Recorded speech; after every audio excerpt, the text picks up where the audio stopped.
పరిశుద్ధుడా మా తండ్రి, నీకు వందనాలు, స్తుతులు, స్తోత్రాలు ప్రభువా. నీ కృప పాపము మీద జయమును అనుగ్రహిస్తుంది ప్రభువా.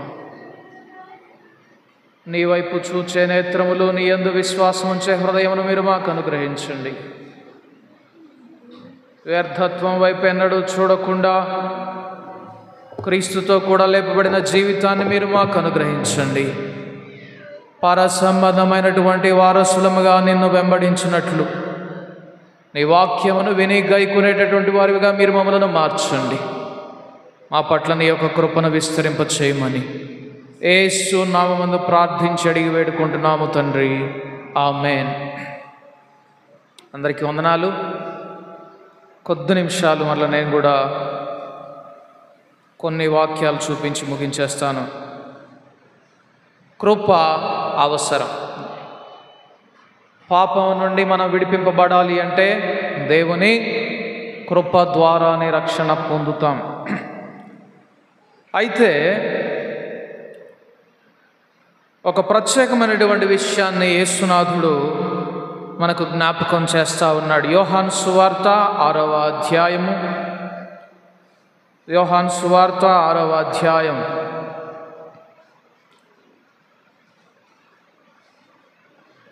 63వ వచనం నుండి చూస్తే, ఆత్మయే జీవింపచేయుచున్నది, శరీరము కేవలము నిష్ప్రయోజనము. నేను మీతో చెప్పి ఉన్న మాటలు ఆత్మయు జీవమునయ్యున్నవి గాని మీలో విశ్వసించని వారు కొందరున్నారని వారితో చెప్పెను. విశ్వసించని వారెవరో, తన్ను అప్పగింపబోవాడెవడో మొదటి నుండి యేసునకు తెలియను. మరియు ఆయన తండ్రి చేత వానికి కృప అనుగ్రహింపబడకుంటే ఎవడునూ నా యొద్దకు రాలేడని ఈ హేతువును బట్టి మీతో చెప్పి తిననెను. ఈ సందర్భం మీకు అర్థమవ్వాలి అంటే, యేసు ప్రభువారు అంటారు, పరలోకము నుండి దిగి వచ్చిన జీవాహారమును నేనే. ఎవడైనను నా శరీరమును తిని నా రక్తమును పానము చేయకుంటే వాడు పరలోక రాజ్యమునకు వారసుడు కానేరడు అని అంటాడు. అన్నప్పుడు ఆ మాటలు వినడానికి వచ్చినటువంటి శిష్యుల్లో కలవరం ఆరంభమైంది. ఇదేంటి, పరలోకం నుంచి దిగి వచ్చింది నేనే అంటాడేంటి ఈయన? పైగా ఈయన శరీరాన్ని తినాలంటున్నాడు, ఈయన రక్తం తాగాలంటున్నాడు, అట్టివాడే ఆయన శిష్యుడు అవుతాడంటున్నాడు. అది ఎట్లా సాధ్యమైద్ది? ఈయన శరీరాన్ని మనం ఎట్లా తింటాం, ఈయన రక్తాన్ని మనం ఎట్లా తాగుతాం అని చెప్పని శిష్యులు అభ్యంతరపడి చాలామంది వెనుకకు వెళ్ళిపోయారట. ఏ మాటకి? ఆయన శరీరం తిని ఆయన రక్తం త్రాగితేనే పరలోక రాజ్యమునకు వారసులవుతారన్న మాట విని అభ్యంతరపడిన వారు. అక్కడ అంటున్నాడు, ఆ సందర్భంలో అంటున్నాడు, నేను చెప్పిన మాటలు మీకు జీవమును ఆత్మయు జీవము నయ్యున్నవి, నా మాటలు విన్నవాడే బ్రతుకుతాడు అని చెప్తా ఉంటాడు. అక్కడ అంటున్నాడు, విశ్వసించువాడు విశ్వసించని వారెవరో, అప్పగించేవాడెవడో ఆయనకు మొదటి నుండి తెలియను అంటున్నాడు. ఇప్పుడు ఎవరి గురించి చెప్తున్నాడు? అప్పగించేవాడెవడో ఆయనకు మొదటి నుండి తెలియనంటే ఎవరి గురించి చెప్తున్నాడు? యోధా, ఇస్కరియోతు యోధా, ఆయన గురించి చెప్తా ఉన్నాడు. ఈ మాట చెప్తూ ఏ సందర్భంలో వచ్చింది? నన్ను వెంబడించే వారందరూ నా శరీరం తిని నా రక్తం తాగాలి అని చెప్తున్న సందర్భంలో, అనేక మంది వెనక్కు వెళ్ళిపోతున్న సందర్భంలో వచ్చింది ఈ మాట. శిష్యులందరూ వెళ్ళిపోతూ ఉన్నారు, ఇస్కరియోతు యోధా మాత్రం వెళ్ళిపోలా, మిగిలిపోయాడు యేసయ్య దగ్గరే. యేసయ్య దగ్గరే ఉన్నాడు. అంటే మిగిలిన 12 మంది శిష్యుల్లో ఇస్కరియోతు యోధా కూడా ఒకడు. ఈ 12 మందే ఆయన దగ్గర మిగిలిపోయారు. అక్కడ అంటున్నాడు, నా తండ్రి చేత ఎవనికి కృప అనుగ్రహింపబడకుంటే వాడు నా యొద్దకు రాలేడు. నా తండ్రి చేత కృప అనుగ్రహింపబడకుంటే వాడు నా యొద్దకు రాలేడు. ఇప్పుడు యోధా దేవుని యేసయ్య యొద్దకు వచ్చాడు. మిగిలిన శిష్యుడు వెళ్ళిపోయారు కదా, వాళ్లకు దేవుని కృప అనుగ్రహింపబడలేదు. ఇస్కరియోతు యోధా యేసయ్య దగ్గరకు వచ్చే ఉన్నాడుగా. అంటే ఇస్కరియోతు యోధాకి కృప అనుగ్రహింపబడిందా లేదా? ఇస్కరియోతు యోధాకి కృప అనుగ్రహింపబడిందా లేదా? మిగిలిన శిష్యులు వెళ్ళిపోయారు, వాళ్ళకి దేవుని కృప అనుగ్రహింపబడలేదు. నా శరీరం తిని నా రక్తం తాగితేనే పరలోక రాజ్యమునకు వారసులు అవుతారు అన్న మాటకు అభ్యంతరపడి వెళ్ళిపోయారు. అప్పుడు అంటున్నాడు, ఎవరికైతే కృప అనుగ్రహింపబడదో వాడు నా యొద్దకు రాలేడు అన్నాడు. ఆయన దగ్గరకు వచ్చిన వాళ్ళలో యోధా కూడా ఉన్నాడు. ఇప్పుడు యోధాకి కృప అనుగ్రహింపబడిందా అనుగ్రహింపబడలేదా నా ప్రశ్న. యోధాకు కూడా కృప అనుగ్రహింపబడింది. మరి కృప ఎలాగా నిరర్ధకమైంది ఇస్కరియోతు యోధా విషయంలో? అది ఈనాటి ప్రసంగాంశం. కృప ఉచితముగా అందరికీ అనుగ్రహింపబడింది, కానీ కృప పొందలేకపోవడానికి కారణం ఏంటో చూద్దాం. ఇది అనేక మంది దేవుని దగ్గరకు వస్తున్నారు, కృప ఉచితముగా దేవుడు అనుగ్రహిస్తున్నాడు, కానీ పొందుకోలేకపోతా ఉన్నారు. ఇది అర్థం కావాలి అంటే పైనుండి వచ్చు జ్ఞానం మనకు కావాలి. మానవ సంబంధమైన జ్ఞానముతో మనము దేవుని యొక్క ఆత్మ సంబంధమైన సంగతులను గ్రహించలేము. కొరింథీయులకు రాస్తున్నటువంటి మొదటి పత్రికలో పౌలు భక్తుడు అంటాడు,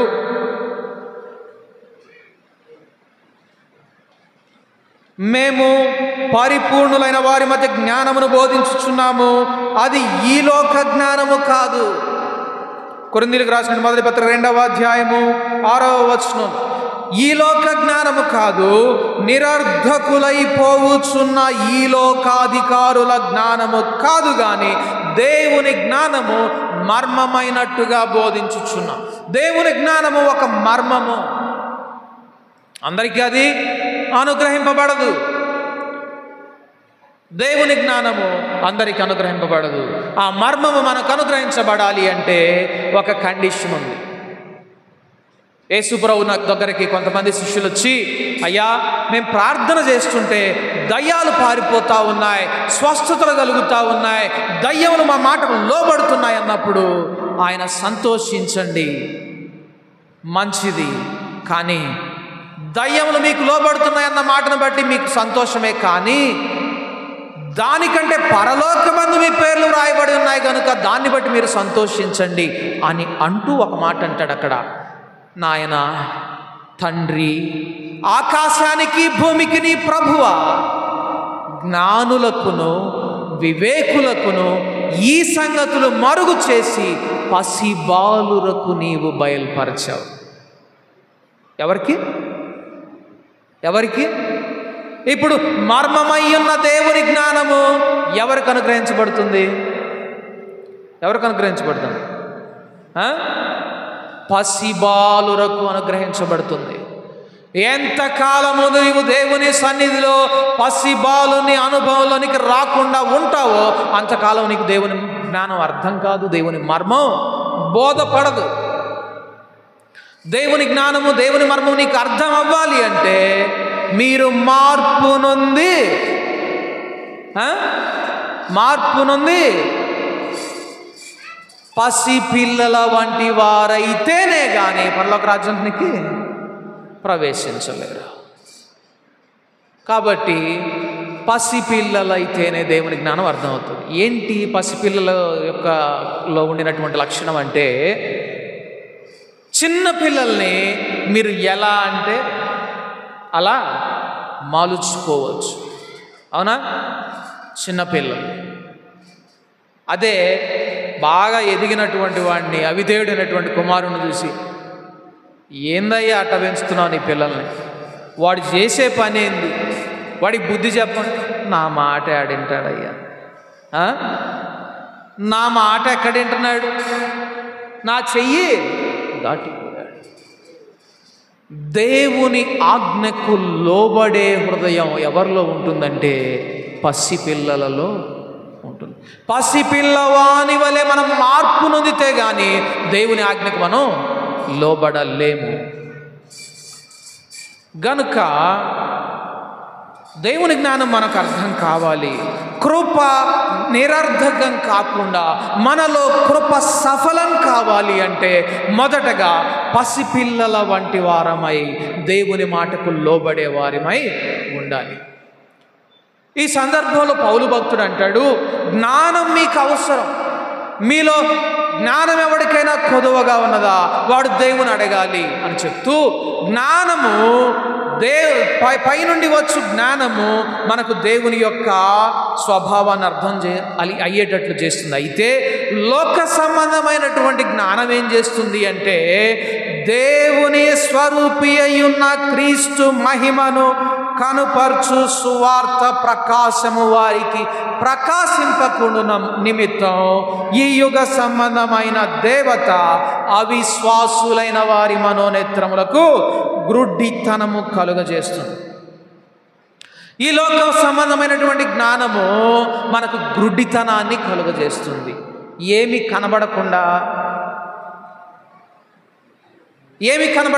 క్రీస్తు యేసు యొక్క సువార్త ప్రకాశమానం మనకు కనబడకుండా మన హృదయాలకు, అవిశ్వాసులైనటువంటి వారి హృదయాలకు గ్రుడ్డితనం కలుగజేస్తుంది ఈ లోక సంబంధమైన జ్ఞానం. అందుకే పౌలు భక్తుడు అంటాడు, అంధకారములో నుండి వెలుగు ప్రకాశించునుగాక అని పలికిన దేవుడే తన మహిమను గూర్చిన జ్ఞానము యేసుక్రీస్తునందు వెల్లడిపరచుటకు మా హృదయంలో ప్రకాశించాడు. కాబట్టి చీకటిలో వెలుగు కలుగునుగా కానీ పలికిన యేసునాథుడు మా హృదయంలో పలికాడు. కాబట్టి ఆ స్వరం, ఆ మహిమ నేను చూడగలుగుతున్నాను. కాబట్టి లోక జ్ఞానమేమో సువార్త ప్రకాశమానం మనకు కనబడకుండా అడ్డగిస్తుంది. దేవుని జ్ఞానం ఏం చేస్తుందో ఒక్కసారి యెషయా ప్రవక్త ప్రవచించినటువంటి ప్రవచనంలోకి వెళ్ళి చూద్దాం. లోకం ఏం చేస్తుంది? లోక జ్ఞానం ఏం చేస్తుంది? సువార్త యొక్క వెలుగు మన హృదయాలలో పడకుండా, సువార్త మర్మము, దేవుని మర్మం మనకు అర్థం కాకుండా గ్రుడ్డితనాన్ని కలుగజేస్తుంది. అయితే దేవుని జ్ఞానము, సువార్త ప్రకాశము మన హృదయాలలో ప్రకాశించినప్పుడు మనలో ఎటువంటి దృష్టి కనబడుతుంది? ఒకసారి యెషయా గ్రంథము 42వ అధ్యాయం, యెషయా గ్రంథము 42వ అధ్యాయం 19వ వచనం చూద్దాం. యెషయా గ్రంథము 42వ అధ్యాయం 19. నా సేవకుడు తప్ప మరి ఎవడు గ్రుడ్డివాడు? చూడండి, నా సేవకుడు తప్ప మరి ఎవడు గ్రుడ్డివాడు? నేను పంపు నా దూత తప్ప మరి ఎవడు చెవిటివాడు? నా భక్తుడు తప్ప మరి ఎవడు గ్రుడ్డివాడు? యెహోవా సేవకుడు తప్ప మరి ఎవడు గ్రుడ్డివాడు? ఇక్కడ గ్రుడ్డివాడు అనేటటువంటి కాంటెక్స్ట్లో దేవుడు ఎవరెవరి గురించి చెప్తా ఉన్నాడంటే ఆయన సేవకుడు, ఆయన పంపే దూత, ఆయన భక్తుడు అని చెప్తా ఉన్నాడు. ఎవరంట? ఆయన పంపిన దూత, ఆయన సేవకుడు, ఆయన భక్తుడు, వాడు తప్ప ఎవడు గ్రుడ్డివాడు? అంటే వాడే గ్రుడ్డివాడు. ఏ విషయంలో? భూ సంబంధమైన, వస్తు సంబంధమైన వాటి విషయంలో గ్రుడ్డివాడైనటువంటి వాడే ఆయన సేవకుడు, ఆయన భక్తుడు, ఆయన చేత పంపబడినటువంటి దూత. ఏ విషయంలో? భూ సంబంధమైనటువంటి వాటి మీద, వస్తు సంబంధమైనటువంటి వాటి మీద దృష్టి లేనటువంటి వాడే ఆయన సేవకుడు, ఆయన దూత, ఆయన భక్తుడు. భూ సంబంధమైన వాటి మీద దృష్టి లేకుండా చేయబడాలి అంటే ఆయన వైపు మనం ముఖం తిప్పాలి. ఆయన వైపు మనం ముఖం తిప్పాలి. అదే కొరింథీయులకు రాసిన రెండవ పత్రిక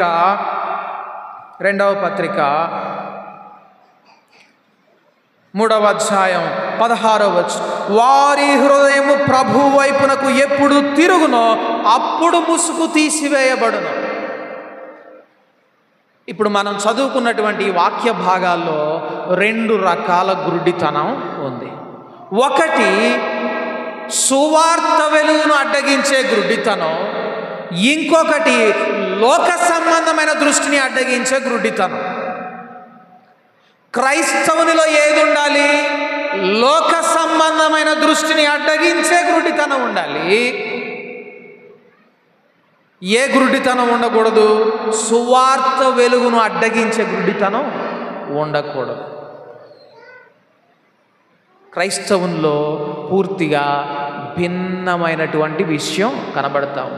మనం ఇందా చదువుకున్నటువంటి ఆ వచన భాగం యెషయా గ్రంథం 42వ అధ్యాయం, ఉపదేశ క్రమం ఒకటి ఆయన మనకు సిద్ధపరచను అని ఉంటుంది. ఏంటి ఆ క్రమం అంటే, ఈ లోక సంబంధమైన వాటి విషయమై నీ గురుడివాడు అవ్వాలి, ఆత్మ సంబంధమైన వాటి విషయమై కన్నులు తెరవబడినటువంటి వాడు అవ్వాలి. అది ఎప్పుడు మనకు అనుగ్రహింపబడుతుందో అప్పుడు మనలో కృప సఫలమవుతుంది. అప్పుడు మనలో కృప నిరర్ధకం కాదు. లేనట్లయితే నువ్వు యేసునొద్దకు వచ్చినా, ఆయనతో సహవాసం ఉన్నా, ఆయనతో 3.5 సంవత్సరాలు పరిచర్యలో పాళ్ళు పంపులు పొందుకున్నా, కృప ఇస్కరియోతు యూదాలో నిరర్ధకమైనట్లు నీలో కూడా నిరర్ధకం అవుతుంది. అట్టి దారుణమైన స్థితి నుండి తప్పింపబడడం కొరకే పౌలు భక్తుడు బ్రతిమాలుతా ఉన్నాడు. మీరు క్రీస్తుతో కూడా లేపబడిన వారైతే వేటిని చూడడం మానేమన్నాడు? ఈ లోక సంబంధమైన వాటిని, భూ సంబంధమైన వాటి మీద మీ మనసు పెట్టుకోవద్దు. మీ దృష్టి ప్రభు వైపు తిప్పండి, ఆయన వైపు తిప్పండి. ఆకాశములో సింహాసనాసీనుడైన క్రీస్తు వైపుకు తిప్పండి. పైనున్న వాటి వైపు చూడడం నేర్చుకోండి అన్నాడు. అందుకే మనం కొన్ని సందర్భాల్లో మీకు అర్థం అవడం కోసం చెప్తాము. కొంతమంది, అదేంది పెళ్ళిలో ఆ అమ్మాయిని చూసావు నువ్వు, ఎన్ని నగలు పెట్టుకుంది, చీర భలేగుంది. భర్త అంటాడు పాపం, నేను చూడలేదు. అవునా? అయ్యో నేను, నీకు ఇట్లాంటివన్నీ ఎందుకు నచ్చుతాయిలే, నీకు ఇట్లాంటివన్నీ ఎందుకు కళ్ళల్లో పడతాయి? చూసారా?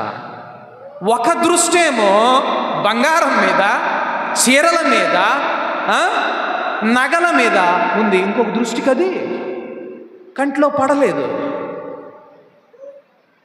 అంటే ఇతనికేమో అది గుడ్డితనం, ఈమెకేమో అదే వెలుగు. క్రైస్తవునిలో కూడా ఇదే భేదం ఉంటుంది.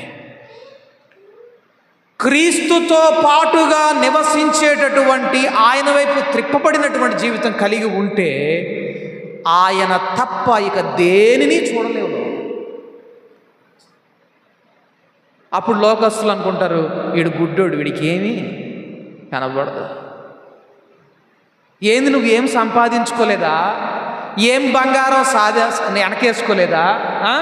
ఏం పొలాలు ఇళ్ళు కొనలేదు? అయ్యో, నా దృష్టి దాని మీద లేకుండా చేశాడు నా దేవుడు. ఓహో, నువ్వు ఆ రకమైనటువంటి గురుడి వాడవా? అవును, క్రైస్తవుడు అట్లాంటి వాడే.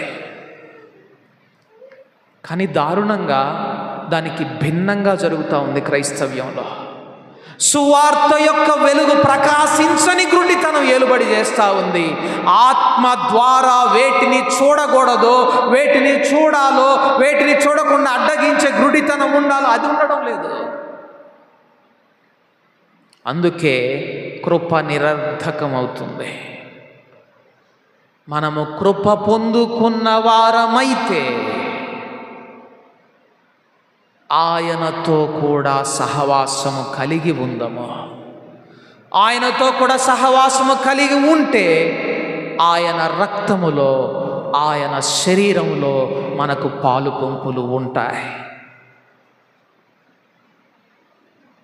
పాలు పంపులు ఉండాలంటే బలారాధనలో ఏం జరిగింది? ప్రభురాత్రి భోజనంలో, ఆఖరి ప్రభురాత్రి భోజనంలో ఏం జరిగింది?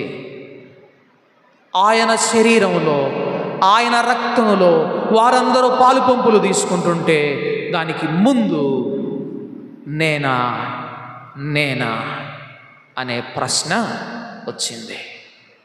ఎంతకాలము దేవుని సన్నిధిలో నేనా ప్రభువా నిన్ను అప్పగించేది, నేనా ప్రభువా నిన్ను అవమానించేది, నేనా ప్రభువా నిన్ను సిలువ వేసేది, నేనా ప్రభువా నిన్ను అవమానపరుస్తూ ఉంది, నిర్లక్ష్యం చేస్తూ ఉంది అనే ప్రశ్న మనలో రాదు. అంతకాలం మనకు ఆయనతో సహవాసం ఉండదు, అంతకాలం మనకు ఆయనలో పాలు పంపులు ఉండవు, అంతకాలం మనము స్వార్థ ప్రకాశము కనబడనటువంటి గురుడితనంలోనే ఉంటాం. కాబట్టి కృప ఎంత అవసరమో ఆ కృప మనలో సఫలమవ్వాలంటే ఆయన వైపు త్రిప్పబడినటువంటి జీవితం మనలో ఉండడం అంతా అవసరం. అట్టి అవసరాన్ని గుర్తెరిగిన వారమై, అందుకే యేసు ప్రభువారు రాకడకు ముందు యోహాను బాప్తిస్మమిచ్చి యోహాను గురించి దేవుడు అంటాడు, అనేకులను ఇతడు దేవుని వైపు త్రిప్పుతాడు. తండ్రుల హృదయములను పిల్లల తట్టును, పిల్లల హృదయములను తండ్రుల తట్టును తిప్పుతాడు, దృష్టి మరల్చుతాడు. సువార్త చేసే పని అది. సువార్త ఏం చేస్తుంది? నీ దృష్టిని యేసయ్య వైపు తిప్పి మిగతా అన్నిటిని బ్లాక్ చేస్తుంది, మిగతా వాటన్నిటి విషయమై నేను గ్రుడ్డివానిగా చేస్తుంది. అందుకే అన్నాడు, నా సేవకుడు తప్ప ఎవడు గ్రుడ్డివాడు, నేను పంపిన దూత తప్ప ఎవడు గ్రుడ్డివాడు, యెహోవా సేవకుడు తప్ప ఎవడు గ్రుడ్డివాడు. అవును, మనం ఆయన సేవకులం, ఆయన భక్తులం, ఆయన దూతలం కావాలి అంటే ఈ లోక సంబంధమైన వాటన్నిటి విషయమై గ్రుడ్డివారం అవ్వాలి, పర సంబంధమైన వాటిని చూచేవారం అవ్వాలి. అప్పుడు ఆయన కృప మనలో సఫలమవుతుంది. ఒక్కసారి మీరు కృప క్రిందికి వస్తే ఏ పాపము మీ మీద ప్రభుత్వం చెయ్యదు. అదే జయించిన జీవితం. అటు జీవితాన్ని దేవుడు మనకందరికి అనుగ్రహించును గాక. ప్రార్థన చేసుకుందాం. పరిశుద్ధుడా మా తండ్రి, నీకు వందనములు, స్తుతులు, స్తోత్రాలు. ప్రభువా, నిజమే, తండ్రి చేత ఎవనికి కృప అనుగ్రహింపబడదో వాడు నా యొద్దకు రాలేడా. ఇస్కరియోతు యూదాకు ఉచితముగానే కృప అనుగ్రహించావు. నీ యొద్దకు వచ్చిన వారిలో ఉన్నాడు, కానీ దృష్టి నీ మీద లేదు ప్రభువా. దృష్టి ఎప్పుడు తన దగ్గర ఉంచబడినటువంటి ఆ డబ్బు సంచి మీద ఉంది. అయ్యా, ఈ దినాల్లో మా బ్రతుకులు అలాగే ఉన్నాయి. చూడవలసిన నిన్ను చూడలేకపోతా ఉన్నావు, నీవు చూడవద్దన్న వాటిని చూస్తూ ఉన్నావు. సువార్త వెలుగును చూడలేకపోతా ఉన్నావు, భూ సంబంధమైన అంధకారాన్ని చూస్తూ ఉన్నాం. అందుకే కృపను పోగొట్టుకుంటున్నాం ప్రభువా. తండ్రి, మేమెవ్వరం అలాగ నశించిపోయే వారిగా ఉండనివ్వద్దు. పర సంబంధమైన దృష్టి కలిగిన వారమై, లోక సంబంధమైన గ్రుడ్డితనం కలిగిన వారమై మేము జీవించినట్లు, అనగా ఈ లోక సంబంధమైనటువంటి వస్తువుల మీద కానీ భూ సంబంధమైన వాటి మీద కానీ ఎన్నడూ మా మనస్సు ఉండకుండానట్లు, యెహోవా సేవకుడు తప్ప ఎవడు గ్రుడ్డివాడు, ఆయన పంపిన దూత తప్ప ఎవడు గ్రుడ్డివాడు, ఆయన భక్తుడు తప్ప ఎవడు గ్రుడ్డివాడు. అయ్యా, ఆ లేఖనాలు మా జీవితాల్లో నెరవేర్చబడాలి. భూ సంబంధమైన వాటి విషయమై, లోక సంబంధమైనటువంటి వాటి విషయమై గ్రుడ్డితనం కలిగిన వారమై, ఆత్మ సంబంధమైనటువంటి వాటి విషయమై మనోనేత్రములు తెరవబడినటువంటి వారమై, ప్రభువా నిన్ను సేవించే వారిగా మీరు మమ్మల్ని అందరినీ మీరు మార్చండి. అప్పుడే మేము కూడా మిగిలిన 11 మంది శిష్యుల వలె నిన్ను మహిమపరిచేవారిగా, నిన్ను ఘనపరిచేవారిగా తండ్రి, నీ నామమును, నీ స్వార్థను వ్యాప్తి చేసేవారిగా, అంతేకాదు పైనున్న వాటిని గూర్చి ప్రచురించేవారిగా మార్చబడగలం ప్రభు. అట్టి కృపను మాకందరికీ అనుగ్రహించమని యేసు నామమున ప్రార్థించి అడిగి వేడుకుంటున్నాము తండ్రి, ఆమేన్.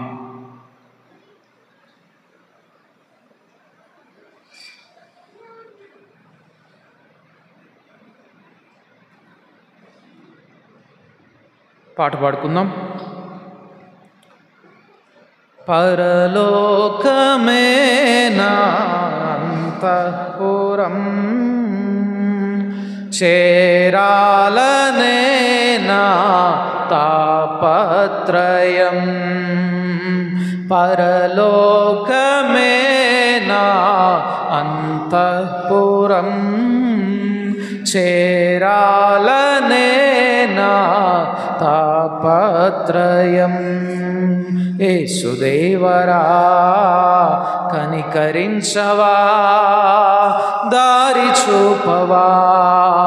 యేసుదేవరా కనికరించవా, దారి చూపవా. పరలోకమే నా అంతఃపురం, చేరాలనే నా తాపత్రయం. స్వల్పకాలమే ఈ లోక జీవితం,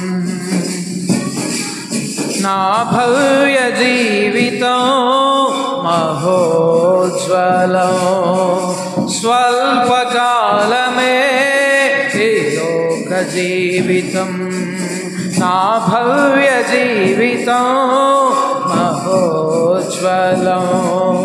మజిలీలు దాటే మనోబలం, నీ మహిమ చూసే మధుర క్షణం.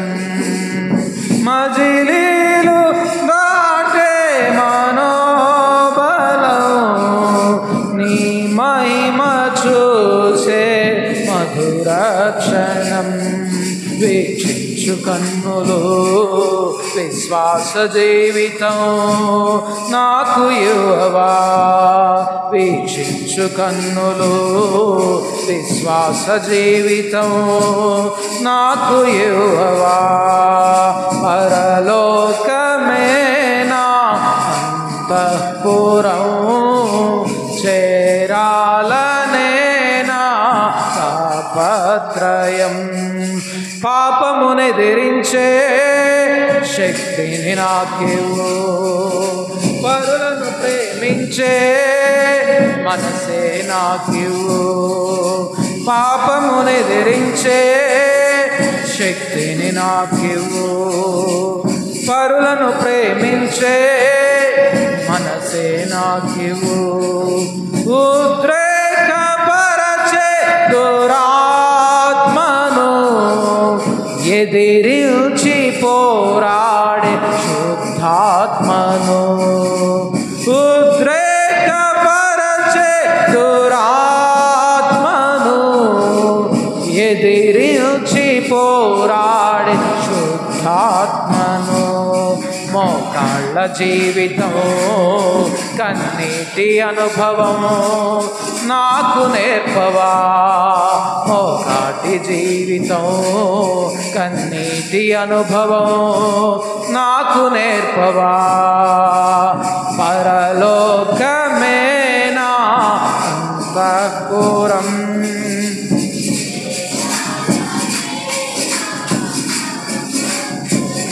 పరలోకమే నా అంతఃపురం, చేరాలనే నా తాపత్రయం. ప్రార్థన చేసుకుందాం. అవును ప్రభువా, పరలోకమనే అంతఃపురంలో మేమందరం ఉండాలని కోరుకుంటా ఉన్నాం. నీ ఎదుట నిర్దోషమైనటువంటి వారిమిగా, నిష్కళంకమైనటువంటి వారిమిగా, ఏ ముడత ఏ మచ్చ లేనటువంటి వారిమిగా ధైర్యముతో నీ ఎదుట నిలవబడాలి అంటే ప్రభువా, నీ మహిమ చూసే మధుర క్షణం మాలో ఉండాలి అంటే నిన్ను చూచే కన్నులు, విశ్వాసముతో నిన్ను వెంబడించే జీవితం మాకు కావాలి ప్రభువా. కనుక మా దృష్టిని మీ వైపు తిప్పండి. పర సంబంధమైన వాటిని దృష్టించే వారిమిగా, కృప పొందుకొని కృపలో సఫలమయ్యే వారిమిగా ప్రభువా మీరు మమ్మల్ని అందరినీ మార్చండి. లేనట్లయితే ఇస్కరియోతు యూదా వలె రక్షణకెంతో సమీపంగా వచ్చినా కూడా ఎంతో దూరం అయిపోయాడు ప్రభువా. అటివారిగా మాలో ఎవ్వరూ ఉండనివ్వద్దు. మేమందరం రక్షింపబడిన వారిమిగా, కృప పొందుకొని నీ వైపు చూచే నేత్రములు కలిగిన వారిమిగా తండ్రి, పరిశుద్ధాత్మతో జీవించే వారిగా, ఉద్రేకాత్మను జయించిన వారిగా ప్రభువా మేమందరం ఉండగలుగునట్లు మా పట్ల నీ కార్యాలు జరిగించమని, మా హృదయంలో నీ యొక్క సువార్త వెలుగును ప్రకాశింపచేయమని యేసు నామమందు ప్రార్థించి అడిగి వేడుకుంటున్నాము తండ్రి. ఆమేన్. మన తండ్రి అయిన దేవుని యొక్క ప్రేమయు, మన ప్రభువైన యేసుక్రీస్తు యొక్క కృపయు, పరిశుద్ధాత్మని యొక్క సన్నిధి సహవాసము మీకందరికీ దొరికి ఉచితముగా అనుగ్రహింపబడిన ఆయన కృప మీలో నిరర్ధకము కాకుండానట్లు ఆయన వైపు త్రిప్పబడినటువంటి జీవితాన్ని, అనగా భూ సంబంధమైన వాటి విషయాన్ని వెదకడంలో గ్రుడితనాన్ని, సువార్త ప్రకాశమానమును చూచేటటువంటి మనోనేత్రాలను మీకందరికీ అనుగ్రహించునుగాక. ఆమేన్. ఆమేన్. అందరికీ వందనాలు. సెలవు.